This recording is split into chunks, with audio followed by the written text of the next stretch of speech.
Here is my LEGO Technic 1983 Ford Mustang.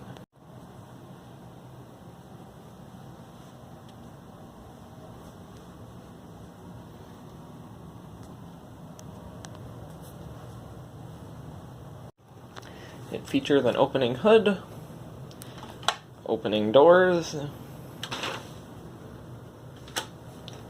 an opening hatchback,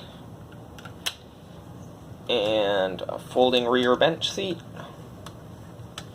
and also a moving but not functional parking brake. The front of the car features a double wishbone independent suspension, using 2 hard shocks per wheel.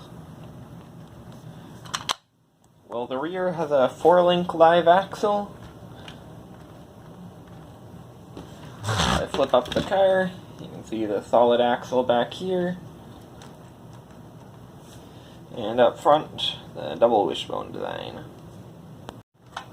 Steering is done with this media motor located right there, which then transfers drive to those bevel gears, which then runs this linear actuator, which then moves a lever there, which moves the bar that connects the 2 wheels, where a rack would typically be. So you can see it working.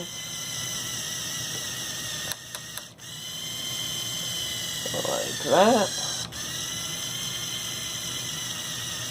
Unfortunately, there's a fair bit of backlash in the system, but I was having a hard time fitting it any other way. Also, there's a worm gear right up there attached to the steering shaft, which runs that 8-tooth gear, which runs those universal joints, which runs these bevel gears to turn the steering wheel. 2 servo motors simulate the real car's 5+ reverse manual transmission. So by using a joystick on my remote, I can slide the lever like that, or shift into any gear. And also send the air vents flying when the lever bumps in. The car is driven by 2 RC buggy motors up front there. They're kind of hard to see, they blend in because they're black, but they're there. And they run a V8 piston engine hidden under that battery. And then the rear wheels. So I have this battery here, it's a homemade lithium-ion battery. It makes the same voltage as the LEGO batteries. It isn't as easy to attach, but in order to run the 2 buggy motors, I had to have 2 batteries. So I have this one up front, and then I've got an official LEGO one in the back with a little on-off switch here. I am quite pleased with how the car drives, which I guess thanks to the high-power motors, reasonably efficient drivetrain, and especially the planetary hubs on the rear wheel, turned out to be quite reliable and quick enough to be enjoyable at least, if not exhilarating. Now for the driving test. I'll start out in first gear and work our way up. First.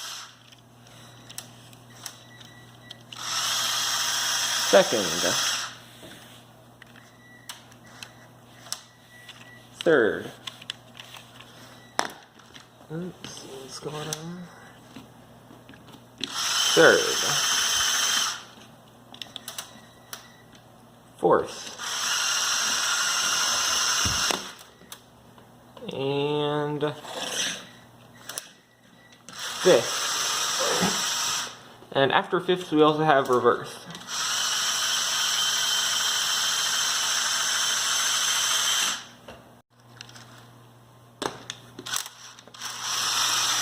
There we go in 5th gear.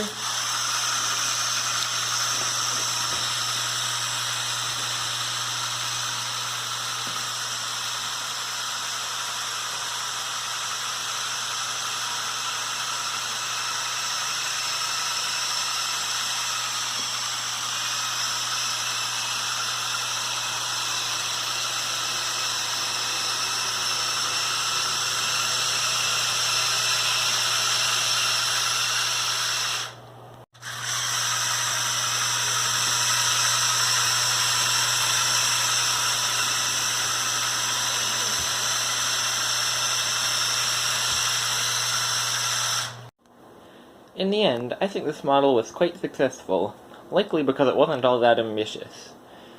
The function set was kept fairly low, with only the kind of essential features and the gearbox I really wanted to include. And everything worked pretty well, though the gearbox would sometimes the shifting mechanism would break. But other than that, everything worked well. The suspension, steering, drive, gearbox, all the basics were there, and I'm also fairly pleased with the way the bodywork turned out. This is probably one of the boxiest Mustangs there is, and that made it quite a bit easier for me.